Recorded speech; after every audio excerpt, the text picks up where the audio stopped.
السلام علیکم ورحمۃ اللہ وبرکاتہ۔ جی ہاں ناظرین، کیا جنگ دوبارہ چھڑ گئی ہے؟ خلیج میں بڑا دھماکہ، متحدہ عرب امارات پر ایران کے ڈرون حملے، کئی بھارتی شہری لہولہان۔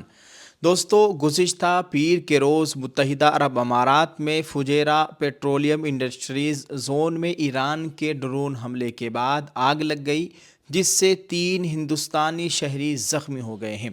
اس وقت یہ خبر سوشل میڈیا پر خوب گردش کر رہی ہے۔ ناظرین، آپ کو بتائیں کہ ایکس پر ایک پوسٹ میں متحدہ عرب امارات میں ہندوستانی سفارت خانے نے تصدیق کی ہے کہ فجیرہ میں ہونے والے حملوں میں 3 ہندوستانی زخمی ہوئے ہیں۔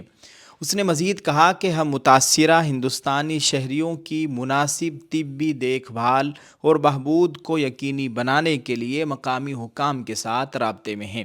ناظرین، آپ کو یہ بھی بتائیں کہ متحدہ عرب امارات کی سرکاری خبر رساں ایجنسی WAM نے رپورٹ کیا تھا کہ ایران کے ڈرون حملے میں مشرقی امارات کے فجیرہ کے متعلقہ حکام نے تصدیق کی ہے کہ فجیرہ پیٹرولیم انڈسٹریز زون میں آگ لگ گئی تھی۔ ایجنسی نے مزید کہا کہ فوری طور پر فجیرہ سول ڈیفنس کی ٹیموں نے آگ پر قابو پانے کی کوشش شروع کی۔ خلیج ٹائمز نے فجیرہ میں حکام کے حوالے سے رپورٹ کیا کہ تیل کی تنصیب میں آگ لگنے کے بعد 3 ہندوستانی شہری زخمی ہوئے ہیں۔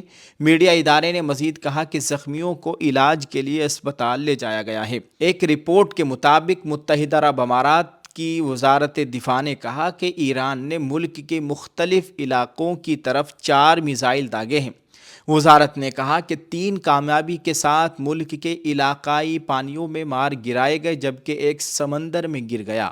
وزارت نے عوام پر زور دیا کہ جب عوام کو انتباہی پیغامات جاری کیے جائیں تو عوامی حفاظت کے تمام طریقہ کار پر عمل کرے۔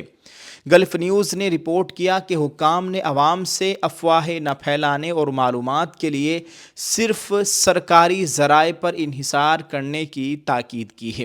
دوستو، متحدہ عرب امارات کی وزارت خارجہ نے میزائلوں اور ڈرونز کا استعمال کرتے ہوئے دوبارہ شروع کی گئی بلا اشتعال ایرانی جارحیت کی سخت مذمت کی ہے۔ ایک بیان میں وزارت نے کہا کہ یہ حملے بین الاقوامی قانون اور اقوام متحدہ کے چارٹر کے اصولوں کی خلاف ورزی ہے۔ وزارت دفاع نے کہا کہ جارحیت کا ایک ناقابل قبول عمل ہے اور متحدہ عرب امارات کی سلامتی، استحکام اور علاقائی سالمیت کے لیے براہ راست خطرہ ہے۔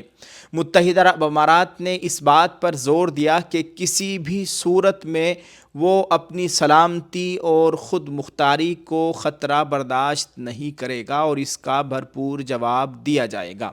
وہیں دوسری جانب ناظرین، آپ کو بتائیں کہ امریکی صدر ٹرمپ کا کہنا ہے کہ امریکہ نے آبنائے ہرمز میں 7 ایرانی تیز رفتار کشتیوں کو مار گرایا ہے۔ یہ بھی ایک بڑی خبر ہے، کیونکہ واشنگٹن بڑی حد تک بند آبی گزرگاہ کے ذریعے خلیج میں پھنسے ہوئے بحری جہازوں کی رہنمائی کرنا چاہتا ہے۔ ناظرین، متحدہ عرب امارات اور جنوبی کوریا دونوں نے پیر کو اہم چینل میں بحری جہازوں پر حملوں کی اطلاع دی۔ متحدہ عرب امارات نے یہ بھی کہا کہ ایرانی حملے کے بعد فجیرہ کی تیل کی بندرگاہ پر آگ لگ گئی ہے۔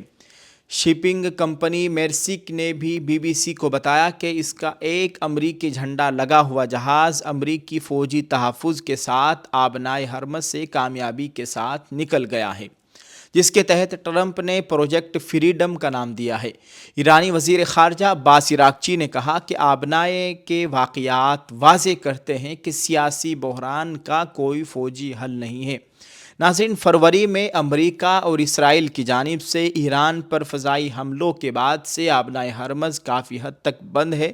تہران نے اس اہم آبی گزرگاہ کو روک کر جواب دیا، جس سے دنیا کا 20% تیل اور مائع قدرتی گیس عام طور پر گزرتی ہے۔ اللہ ہم سب کی حفاظت فرمائے۔ آپ اس تعلق سے ناظرین کیا کہیں گے؟ ویڈیو کے کمنٹ میں اپنی رائے ضرور پیش کریں۔ اس ویڈیو کو شیئر کرتے جائیں۔ شکریہ۔ اللہ تعالی ہم سب کے حال پر رحم فرمائے، پوری امت مسلمہ کی جان مال عزت آبرو کی مکمل حفاظت فرمائے، عالم اسلام کو فتح نصیب فرمائے، آمین۔ السلام علیکم ورحمۃ اللہ وبرکاتہ۔